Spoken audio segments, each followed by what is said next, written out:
अस्सलाम वालेकुम दोस्तों, आज हाजिर हुए हैं एक नए वीडियो के साथ। आज हम डिस्कस करने वाले हैं विंडोज़ के इम्पोर्टेंट फीचर्स। चलें फिर स्टार्ट करते हैं। फीचर नंबर 1, क्लिपबोर्ड और उसका इस्तेमाल। क्लिपबोर्ड क्या है? क्लिपबोर्ड एक ऐसा फीचर है विंडोज़ का जो हम डाटा कॉपी करते हैं तो वो डाटा जाके पहले क्लिपबोर्ड पे स्टोर होता है जब तक हम उसे पेस्ट नहीं करते। लेकिन क्लिपबोर्ड का इस्तेमाल अब हम कैसे करेंगे? अब फ़र्ज़ करें मेरे पास 2 फाइल्स हैं। मैंने एक फ़ाइल यहाँ ओपन कर लिया, ठीक है, इसको मैं मिनिमाइज़ कर देता हूँ या तो इसको यहाँ कर देता हूँ और एक और मैं नोटपैड का फाइल खोल लेता हूँ ताकि कॉपी पेस्ट कर सकें। इसको हम यहाँ लगा देते हैं, सॉरी यहाँ लगा। अब यहाँ फ़र्ज़ करें यहाँ से मैं डाटा कॉपी कर लेता हूँ और इसको मैं यहाँ लाके पेस्ट कर लेता हूँ, ठीक है। अब सेकेंड टाइम पे क्या होगा, अगर मैं ये डाटा कॉपी कर लूँ तो जो पिछला डाटा मैंने कॉपी किया था वो कहाँ चला गया? अब वो तो डिलीट हो गया क्लिपबोर्ड में से। तो इसके लिए हम क्या करते हैं, इसके लिए हम क्लिपबोर्ड की हिस्ट्री को ऑन कर लेते हैं कि हम जो भी डाटा कॉपी करते जाएं वो क्लिपबोर्ड पे ही रहे, ताकि जब हमें ज़रूरत होगी, हमें जिस डाटा की भी ज़रूरत होगी, हम उसे यहाँ ला के पेस्ट कर सकें।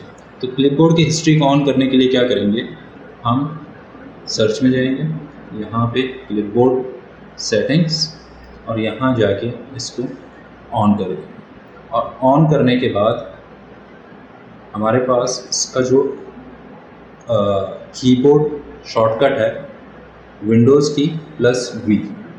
चलें इसको हम विंडोज़ की प्लस वी को प्रेस करते हैं, ये हमारा क्लिपबोर्ड है। अब जो चीज़ें मैंने कॉपी की थी वो दोनों क्लिपबोर्ड पे आ गई। ये सेकंड टेक्स्ट था, ये फर्स्ट टेक्स्ट था। अब फ़र्ज़ करें मैं यहाँ से इस टेक्स्ट को कॉपी कर देता हूँ, ये कहाँ चला गया? ये भी मेरे क्लिपबोर्ड पे आ गया, ठीक है। अब ये डाटा क्लिपबोर्ड पे उस वक्त तक रहते हैं जब तक मेरा सिस्टम ऑन रहता है। जैसे मैं सिस्टम को ऑफ कर देता हूँ ये क्लिपबोर्ड से डाटा हट जाएगा। और अगर मैं चाहता हूँ कोई डाटा ऐसा है जो कि सिस्टम ऑफ करने के बाद भी रहे, कि नेक्स्ट टाइम मैं सिस्टम ऑन करूँ तब भी क्लिपबोर्ड पे रहे, तो उसके लिए क्या करूँगा, उसके लिए ये करते हैं कि हम उस डाटा को पिन कर देते हैं, ठीक है। जैसे हमने इसको पिन कर दिया तो ये डाटा अब अगर मैं सिस्टम को ऑफ करने के बाद भी ऑन कर दूं तो ये हमारे क्लिपबोर्ड पे रहेगा। Feature number 2, virtual desktop. Virtual desktop क्या है कि एक से ज़्यादा डेस्कटॉप बनाना, ठीक है। अब फ़र्ज़ करें ये मेरा एक डेस्कटॉप है, तो यहाँ पे बहुत सारे विंडोज़ खुले हुए हैं। अगर मैं चाहता हूँ कि मैं किसी और काम स्टार्ट कर लूँ या कोई और काम शुरू कर लूँ कंप्यूटर पे, तो उसके लिए मुझे क्या करना होगा? उसके लिए अगर मैं कोई और डेस्कटॉप बना लेता हूँ, ठीक है, इसी कंप्यूटर पे रह के एक और डेस्कटॉप बनाना, तो उसके लिए क्या करेंगे? उसके लिए एक तो हम ये टास्क व्यू पे जाएंगे, टास्क व्यू पे जाके न्यू डेस्कटॉप पे क्लिक कर लेंगे, ये न्यू डेस्कटॉप आ गया। अब ये डेस्कटॉप बिल्कुल क्लीन है। अच्छा, इसके साथ साथ एक तो ये था कि हमने इसको टास्क व्यू से ओपन कर लिया। दूसरा ये है कि इसका शॉर्टकट, वर्चुअल डेस्कटॉप का शॉर्टकट क्या है? कंट्रोल विंडो और डी। ये हमारा जो है एक और डेस्कटॉप खुल गया। अब इस डेस्कटॉप पे भी मैं कोई भी एप्लीकेशन चला लूँ या कोई भी फोल्डर ओपन कर लूँ, ये आसानी से कर सकता हूँ। अब इन डेस्कटॉप में से शिफ्टिंग कैसे करते हैं? इन डेस्कटॉप पे शिफ्ट करने के लिए एक तो तरीक़ेकार ये है कि हम दोबारा टास्क व्यू पे जाएं। अब यहाँ पे ये तीनों डेस्कटॉप्स नज़र आ रहे हैं जो मैंने ओपन किए थे, ठीक है। दूसरा तरीक़ेकार क्या है? कंट्रोल विंडो लेफ़्ट या राइट एरो की, लेफ़्ट एरो की और राइट एरो की से हम एक डेस्कटॉप से दूसरे डेस्कटॉप पे स्विच कर सकते हैं। फीचर नंबर 3, डेस्कटॉप में से आइकन्स को हाइड कर देना। डेस्कटॉप के ऊपर बहुत सारे आइकन्स होते हैं। कभी कभार काम करते करते जो है कुछ लोग की जो है आदत होती है कि डेस्कटॉप पे सारे आइकन्स डेस्कटॉप पे रख लें, जितने भी प्रोग्राम्स हैं उन सब के आइकन्स रख लें ताकि उनको आसानी हो जाए उनको ओपन करने में और क्लोज़ करने में। लेकिन कभी कभार ऐसा होता है कि हमें कुछ खाली डेस्कटॉप चाहिए, तो उन आइकन्स को कैसे रिमूव करते हैं। अब फ़र्ज़ करें यहाँ पे जो है मेरे डेस्कटॉप के लेफ़्ट हैंड पे बहुत सारे आइकन्स नज़र आ रहे हैं, तो इनको कैसे फ़ौरन जो है रिमूव कर देते हैं एक क्लिक के साथ। हमने राइट क्लिक किया, व्यू पे गए और इस पे क्लिक कर लिया, ये डेस्कटॉप के आइकन्स यहाँ से हट गए। अगर दोबारा लेकर आने हैं, दोबारा व्यू पे जाएंगे, ठीक है, व्यू पे जाके शो डेस्कटॉप आइकन्स पे क्लिक कर लेंगे तो ये आइकन दोबारा से आ जाता है। Feature number 4, sandbox. सैंडबॉक्स एक बेहतरीन फीचर है विंडोज़ का। सैंडबॉक्स का क्या काम है? सैंडबॉक्स का ये काम होता है कि सैंडबॉक्स एक आपको रिमोट पीसी कह दें, ठीक है, या रिमोट वर्क स्पेस आपको दे देता है, ठीक है। वो इस काम के लिए होता है, जैसे कि फ़र्ज़ करें हमें किसी ने कोई फ़ाइल भेजा तो हमने उस फाइल को चेक करना है कि क्या उसके अंदर वायरस है या नहीं है, क्या वो करप्टेड तो नहीं है, ऐसा ना हो कि मेरे सिस्टम को हार्म कर दे। तो उसके लिए हम सैंडबॉक्स पे उसको चेक करते हैं। अब सैंडबॉक्स को लाने का क्या तरीका होगा? सबसे पहले हम जाएंगे विंडोज़ फीचर्स पे, टर्न विंडोज़ फीचर्स ऑन और ऑफ। कंट्रोल पैनल में भी आपको मिल जाएगा, यहाँ से भी मिल जाएगा, ठीक है। यहाँ पे हम स्क्रॉल करके नीचे आते हैं और यहाँ आप देखेंगे कि विंडोज़ सैंडबॉक्स का ऑप्शन है, इसको हम ओके कर देते हैं, ठीक है। ये कुछ टाइम लेगा और इस फीचर को ऑन करेगा।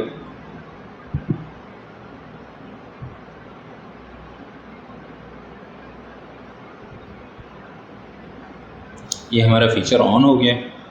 अब ये रीस्टार्ट मांग रहा है तो हम सिस्टम को रीस्टार्ट कर लेते हैं। रीस्टार्ट करने के बाद फिर विंडोज़ का फीचर्स देखेंगे कि ये कैसे रन करता है। विंडोज़ रीस्टार्ट करने के बाद हमारा फीचर ऑन हो गया। अब जाके देखते हैं स्टार्ट मेन्यू। स्टार्ट मेन्यू पे आने के बाद ये हम आते हैं विंडोज़ सैंडबॉक्स, इसको हम ओपन करते हैं।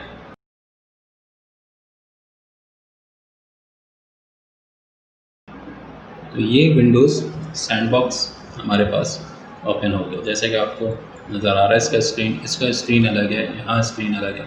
अगर कोई भी चीज़ हम यहाँ से कॉपी पेस्ट करना चाहें तो यहाँ कॉपी पेस्ट कर सकते हैं। कोई एप्लीकेशन अगर यहाँ सैंडबॉक्स के अंदर हम चलाना चाहें, जैसे कि इंटरनेट एक्सप्लोरर है, अब इसके अंदर सिर्फ वही फ़ीचर्स हैं जो विंडोज़ में नॉर्मली आते हैं। यानी कि एक फ़्रेश विंडोज़ इंस्टॉल करते हैं तो उसमें कुछ फ़ीचर्स जो बेसिक फ़ीचर्स होते हैं विंडोज़ के, सिर्फ वही हैं। अगर बाकी कुछ इंस्टॉल करना चाहते हैं तो हम यहाँ पे उसको प्लेस करके उसे इंस्टॉल करेंगे और इंस्टॉल करके उस पर काम कर लेते हैं। ये ख़ास तौर पर जो है जो प्रोग्रामर्स होते हैं वो इस्तेमाल करते हैं अपने प्रोग्राम्स को या अपने एप्लीकेशंस को यहाँ पे चेक करने के लिए कि कहीं उसमें ऐसा ना हो कि कोई बग हो या कोई जो है कोई इस तरह का प्रोग्राम हो जो उनके सिस्टम को नुकसान पहुँचा दे। नेक्स्ट हमारे पास है फीचर नंबर 5 जो कि एरोशेक कहलाता है। एरोशेक क्या है? ये एक बेसिक फ़ीचर है। फ़र्ज़ करें कि मेरे डेस्कटॉप पे जो है डिफरेंट विंडोज़ खुले हुए हैं। अब इनको एक साथ बंद करने का क्या तरीक़ेकार है? मैं इस विंडोज़ को जो सबसे एक्टिव विंडो है उसको पकड़ता हूँ और उसको शेक कर देता हूँ। इसके पीछे जितने भी विंडोज़ होंगे वो सारे ऑटोमेटिकली मिनिमाइज़ हो जाएंगे। और फिर अगर दोबारा मैंने मैक्सिमाइज़ करना, मैं दोबारा फिर इस विंडो को यहाँ से पकड़ूँगा माउस के साथ और उसको शेक करूँगा और दोबारा से विंडोज़ आ जाती है। विंडोज़ 10 के कैलकुलेटर्स के बहुत सारे बेहतरीन फ़ीचर्स डाले गए। चलें देखते हैं कि कौन कौन से नए फ़ीचर्स आए हैं। अब जैसे ये देख रहे हैं, ये एक स्टैंडर्ड कैलकुलेटर है, ठीक है, जिसमें प्लस माइनस मल्टीप्लिकेशन डिवीज़न या जो है छोटे मोटे जो है कैलकुलेशंस हम कर लेते हैं। फिर इसके साथ साथ यहाँ पे हम जाके देखते हैं, अब ये साइंटिफिक कैलकुलेटर है, ठीक है। साइंटिफिक कैलकुलेटर के साथ डेट कैलकुलेशन है इसमें, ठीक है, कि डेट को कैलकुलेट करना। आप difference between dates, from date और टू डेट, फ़र्ज़ करें कि जो है मैं इनको 6 तारीख का कह देता हूँ। 6 तारीख से लेकर 28 मई तक 3 हफ्ते 1 दिन, ठीक है। अगर मैं कहता हूँ कि ऐड और सब्ट्रैक्ट डेज, कि आज से 10 दिन बाद क्या तारीख होगी या आज से 5-6 दिन बाद क्या तारीख होगी, तो ये बता रहा है 3 जून 2020, या आज से 6 दिन पहले क्या डेट थी, वो है 22 मई 2020। इसी तरह कैलकुलेटर के और भी फीचर्स जैसे करेंसी है, ठीक है, ये करेंसी कन्वर्टर है, ठीक है, मुख्तलिफ कन्वर्टर्स यहाँ पे डले हुए हैं, ठीक है, कि डॉलर को रुपीज़ में कन्वर्ट करना या किसी भी करेंसी में, किसी भी करेंसी को किसी भी करेंसी में कन्वर्ट कर सकते हैं। यूनाइटेड किंगडम के पाउंड, 1 पाउंड बराबर है 197 पाकिस्तान रुपीज़ के। और ये कन्वर्टर जो है, जैसे करेंसी कन्वर्टर है, ये हमेशा अपडेट होता रहता है नेट के साथ या ग्लोबल मार्केट के रेट्स के साथ। और इसके अलावा भी और कन्वर्टर हैं, जैसे वॉल्यूम कन्वर्टर है, लेंथ कन्वर्टर है, वेट एंड मास कन्वर्टर है। अब जैसे वेट एंड मास कन्वर्टर को देख लेते हैं, पाउंड टू केजी, ठीक है, या इसके अलावा और भी जो है इसके यूनिट्स हैं, short terms into hectograms, short terms, milligram, centigram, किसी भी एक यूनिट को दूसरे यूनिट में कन्वर्ट करने के लिए ये काम आता है। और मज़ीद भी यहाँ पे हैं, जैसे पावर के कन्वर्टर, टाइम का कन्वर्टर, ठीक है। तो ये मुख्तलिफ ऑप्शंस इस कैलकुलेटर में दिए। Feature number 7, snap Windows. Snap Windows क्या है? फ़र्ज़ करें कि मेरे पास अगर मैं काम कर रहा हूँ किसी वेबसाइट से डेटा कॉपी करना या पेस्ट करना है, ठीक है, तो उसके लिए क्या करते हैं, अक्सर हम 2 विंडोज़ एक साथ खोल लेते हैं, ठीक है, 2 विंडोज़ खोल लेते हैं, लेकिन मैं चाहता हूँ कि दोनों विंडोज़ आमने सामने हो ताकि मुझे काम करने में आसानी हो जाए। एक से मैं डाटा कॉपी करूँ और दूसरे पे जाके पेस्ट कर लूँ। मैं यहाँ पे एक नोटपैड की विंडो खोल लेता हूँ, ठीक है, और इस नोटपैड की विंडो को मैं ड्रैग करके यहाँ पे लाके ड्रॉप कर देता हूँ। ये क्या हो गया, ये जाके इस तरफ पेस्ट हो गया। और अब इसको मैंने यहाँ लाके पेस्ट कर दिया तो ये हो गया। और अगर इसको मैं डबल क्लिक कर देता हूँ, ये पूरा विंडो पे आ जाता है। और अगर मैं चाहूँ तो एक ही स्क्रीन पे 4 विंडोज़ एक साथ ओपन कर सकता हूँ, ठीक है। Feature number 8, screen capturing. Screen को स्निप एंड स्केच टूल के साथ कैप्चर करना। जैसे कि हम प्रिंट स्क्रीन से नॉर्मली जो है स्क्रीन को कैप्चर करते हैं, लेकिन विंडोज़ की ये फीचर स्निप एंड स्केच, ये एक बहुत ज़बरदस्त फीचर है। इसको हम जाके देखते हैं कि इसके क्या फ़ायदे हैं। ये स्निप एंड स्केच ओपन किया। अब फ़र्ज़ करें कि मैं अपने विंडोज़ की जो है कहीं पे कैप्चर करना चाहता हूँ विंडो के किसी, अगर अब यहाँ पे देखिए इसके ऑप्शंस देखिए, ठीक है, रेक्टेंगुलर स्निप, ये है फ्री फॉर्म स्निप और विंडो स्निप और ये फुल स्क्रीन स्निप। हम रेक्टेंगुलर स्निप को देखते हैं। रेक्टेंगुलर स्निप क्या है कि आप किसी भी एक हिस्से को जो है रेक्टेंगुलरली आप इसे कॉपी कर सकते हैं। ये हमारे पास हमने ये कैप्चर कर दिया, ठीक है। इसी तरह अब हम इसमें हाइलाइटर भी यूज़ कर सकते हैं, ठीक है, different highlighters, pens, eraser, ruler tool और क्रॉप का टूल। अगर मैंने ये इस इमेज को क्रॉप करना है तो मैं इसको आसानी से यहाँ क्रॉप करके और ओके करके इसको मैं कहीं पे भी सेव कर सकता हूँ,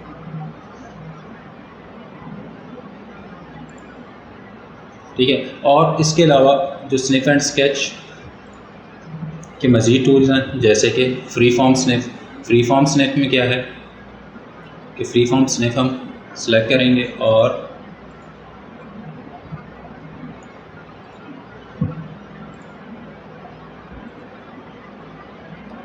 फ्री फॉर्म स्निप हमने सेलेक्ट किया।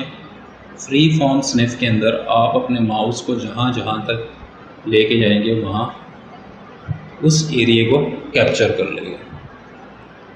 और इसके अलावा हम चेक करते हैं विंडो स्निप कि आप किस विंडो को कैप्चर करना चाहते हैं। अब जैसे आप देख रहे हो कि मैं इन्हें यहाँ लेकर आया हूँ तो इस विंडो को कैप्चर कर रहा। अगर मैं इसको टास्क बार पे लेके जाता हूँ तो ये क्या कर देता है, ये सिर्फ टास्क बार को कैप्चर कर लेता है। और आखिरी हमारे पास ऑप्शन था full screen snip. Full screen normally ये पूरा का पूरा स्क्रीन कैप्चर हो गया, ठीक है। ये मेरे पास रूलर है इसको मैं यहाँ से ऑफ कर देता हूँ, ठीक है। और अगर हाइलाइटर या कोई और टूल यूज़ करना है वो आप आसानी से इस पर यूज़ कर सकते हैं। 9th जो फीचर है हमारे पास वो बड़ा बेहतरीन और ज़बरदस्त फीचर है जो डायनामिक लॉक कहलाता है। डायनामिक लॉक क्या है? अक्सर हम विंडोज़ को जो लॉक करते हैं वो विंडो लॉक स्क्रीन पे या हम जो है स्टार्ट मेन्यू से जाके सेटिंग्स में जाके वहाँ से हम इसकी स्क्रीन को लॉक कर देते हैं, ठीक है।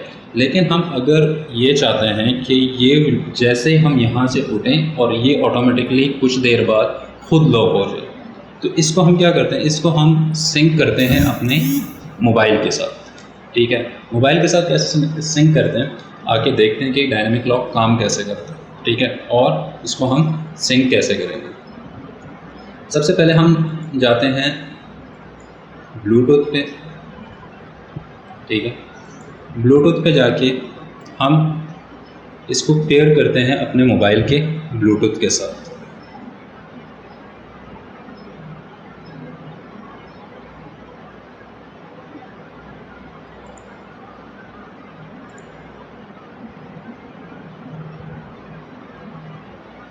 ये मोबाइल आ गया, मोबाइल के साथ हमने इसको पेयर करके कनेक्ट कर दिया।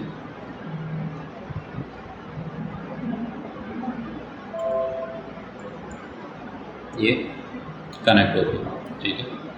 फिर उसके बाद हम आते हैं यहाँ पे सर्च में, यहाँ पे हम लिखते हैं डायनामिक लॉक। डायनामिक लॉक पे जाके हम डायनामिक लॉक की सेटिंग करते हैं। यहाँ स्क्रॉल नीचे करके ये डायनामिक लॉक आ गया।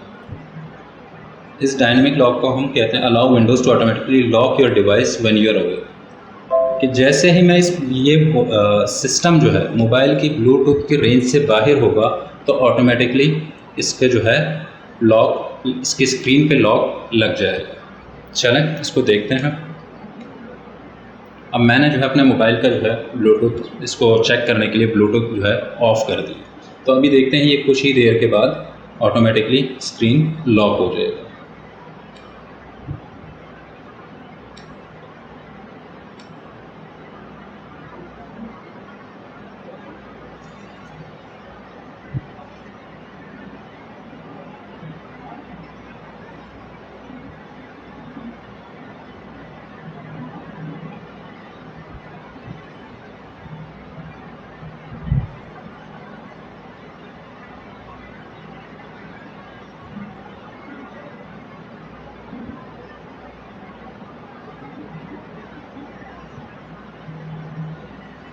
और ये हमारा जो है स्क्रीन लॉक हो गया।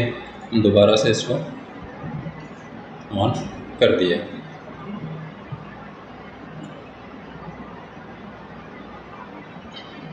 Logging for my pair devices, मैंने जो है ब्लूटूथ ऑफ़ कर दिया था तो इसीलिए वो दोबारा से उस डिवाइस को ढूंढ रहा है। अगर मैं उसको जो है वो रेंज से बाहर चला जाता, यानी कि मैं सिस्टम से दूर चला जाता, तो फिर जाके ये लॉक हो जाता। Number 10 feature steps recorder.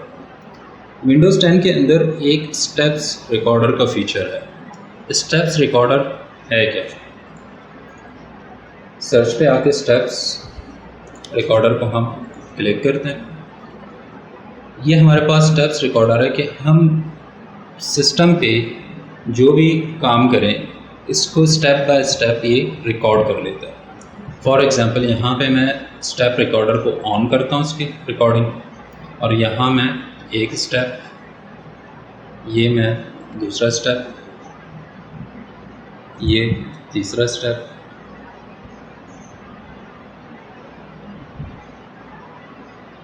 ये चौथा स्टेप और ये पांचवा स्टेप, और मैं इसकी रिकॉर्डिंग को रोक लेता हूँ। ठीक है, जैसे मैं इसकी रिकॉर्डिंग को रोक लेता हूँ, जितने भी स्टेप्स मैंने परफॉर्म किए उन सब को 1 बाय 1 यहाँ पे शो कर देता हूँ।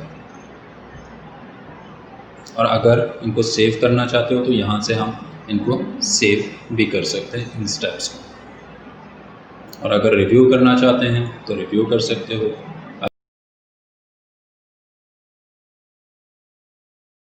उम्मीद है कि आपको ये वीडियो पसंद आ गई।